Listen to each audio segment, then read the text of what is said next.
নমস্কার বন্ধুরা, আজ আমি বানাচ্ছি চিংড়ি মাছ দিয়ে মোচার কোপ্তা কারি রেসিপি। তাই জন্য দেখুন, মোচাটাকে ভালো করে ছাড়িয়ে নিয়েছি, একটা আলু নিয়েছি, এটাকে আমি নুন হলুদ দিয়ে কিন্তু সিদ্ধ করে নিচ্ছি। কলা ফুল আর আলু কিন্তু ভালো করে সিদ্ধ করে নিয়ে দেখুন ছেঁকে নিয়েছি। চিংড়ি মাছটা ভালো করে বেছে ধুয়ে নুন হলুদ মেখে নিয়েছি। মশলা নিয়েছি টক দই, 2 রকম পেঁয়াজ কুচোনো, আদা রসুন টমেটো কাঁচা লঙ্কা কুচোনো। প্রথমে কিন্তু চিংড়ি মাছ আর মোচা আলুটাকে কিন্তু আমি বেটে নিচ্ছি। চিংড়ি মাছ আর মোচা দেখুন ভালো করে কিন্তু বেটে নিয়েছি।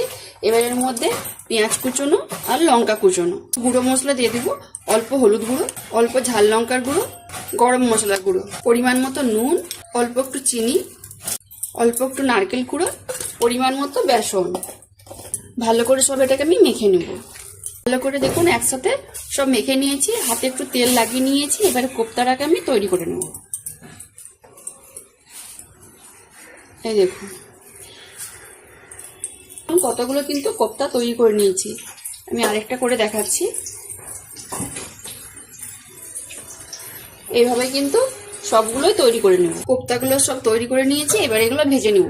সরষের তেল ভালো করে গরম করে নিয়েছি। এই কোপ্তাগুলো একটা একটা করে আমি দিয়ে দেবো। হালকা আঁচেই কিন্তু লাল লাল করে ভাজতে হবে।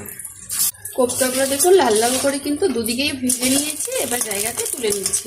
এইভাবে কিন্তু বাকি কোপ্তাগুলো আমি ভেজে নেব। কোপ্তাগুলো সব ভেজে জায়গাতে আমি তুলে নিয়েছি। তরকারিটা বসানোর জন্য কড়ার মধ্যে অল্প সরষের তেল দিয়ে দিচ্ছি। ফোড়নে দিব গোটা গরম মশলা আর গোটা জিরে, পুরো তেজপাতা, বাটা মশলা দিয়ে দিব, আদা রসুন পেঁয়াজ টমেটো কিন্তু একসাথে আমি বেটে নিয়েছিলাম। পুরো মশলাটাই আমি ভালো করে ভাজা ভাজা করে নিয়েছি। এবার দিয়ে দেবো গুঁড়ো মশলা কালারের জন্য 1 চামচ কাশ্মীরি লঙ্কা গুঁড়ো, হলুদ গুঁড়ো, ঝাল লঙ্কার গুঁড়ো, জিরে গুঁড়ো, ধনে গুঁড়ো, ফেটিয়ে রাখা টক দই। ভালো করে কিন্তু মশলাটা আমি একটু কষিয়ে নিব।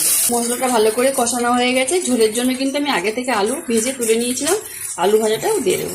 পরিমাণ মতো জল, মশলা ধোয়া জলটাই দিলাম। পরিমাণ মতো নুন, 1 চামচ মতো চিনি। ঝোলটা আমি 2-3 মিনিট ভালো করে ফুটিয়ে নিয়েছি। দেখুন আলুগুলোও কিন্তু সিদ্ধ হয়ে গেছে। এবারে সব ভেজে রাখা সব কোপ্তাগুলো আমি দিয়ে দেবো। কোপ্তাগুলো দিয়ে আমি বেশিক্ষণ ফুটাবো না। উপর থেকে কিন্তু আমি গরম মশলা, অল্প একটু ঘি, ধনেপাতা কুচোনো ভালো করে মিশিয়ে আমি নামিয়ে নিই। দেখুন তরকারিটা কত সুন্দর কালার এসেছে।